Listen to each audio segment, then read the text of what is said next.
नमस्कार। मैं अनीता श्रीवास्तव आपका हार्दिक अभिनंदन करते हुए आज का लेसन शुरू करती हूँ।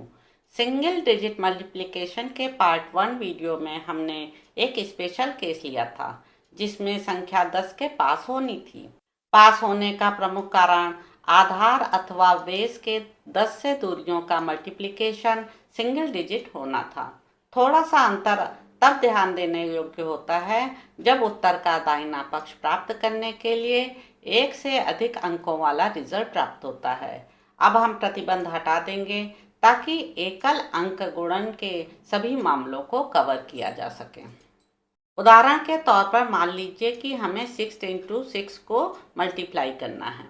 आधार 10 है, अतः 6 को 10-4 लिखा जा सकता है। अतः अपने मेथड के अनुसार जैसा कि स्लाइड में दिखाया गया है हम लिख सकते हैं। हमने देखा कि 4 और 4 का आवश्यक ऊर्ध्वाधर गुणन हमें रिजल्ट 16 देता है जिसमें 2 अंक होते हैं, लेकिन चूंकि आपका आधार 10 है इसलिए दाहिने हाथ का अंक स्पष्ट रूप से इकाइयों का है। हम केवल एक अंक दाहिनी ओर के हकदार हैं। यह हमें एक महत्वपूर्ण अवधारणा पर लाता है कि यदि आधार 10 है तो दाईं ओर के उत्तर में केवल एक अंक हो सकता है। हालांकि इस कठिनाई अर्थात 2 अंकों की संख्या को सामान्य गुणन नियम से आसानी से दूर किया जा सकता है कि बाईं ओर का अधिशेष अर्थात सरप्लस भाग हमेशा बाईं ओर ले जाना चाहिए।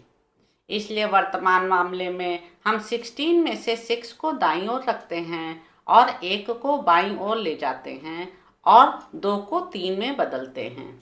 इस प्रकार हमें 6 इंटू 6 के वास्तविक गुणनफल के रूप में 36 प्राप्त होता है। तो साथियों, इस प्रकार से यानी पार्ट 1 और पार्ट 3 वीडियो में सिखाए गए तरीके से हम किन्हीं 2 सिंगल डिजिट नंबर को मल्टीप्लाई कर सकते हैं बिना 5 इंटू 5 से ऊपर टेबल याद किए। अब आप इस तरीके से सिंगल डिजिट नंबर को मल्टीप्लाई करने की प्रैक्टिस कीजिए और कठिनाई होने पर कमेंट्स में पूछ सकते हैं। तो इस प्रकार सिंगल डिजिट मल्टीप्लिकेशन का लेसन समाप्त होता है। इसके अगले अध्याय में आपके लिए कुछ अन्य रोचक जानकारी लेके आऊँगी। मेरे YouTube चैनल संवाद विद अनीता को लाइक करें, शेयर करें, सब्सक्राइब करें। धन्यवाद।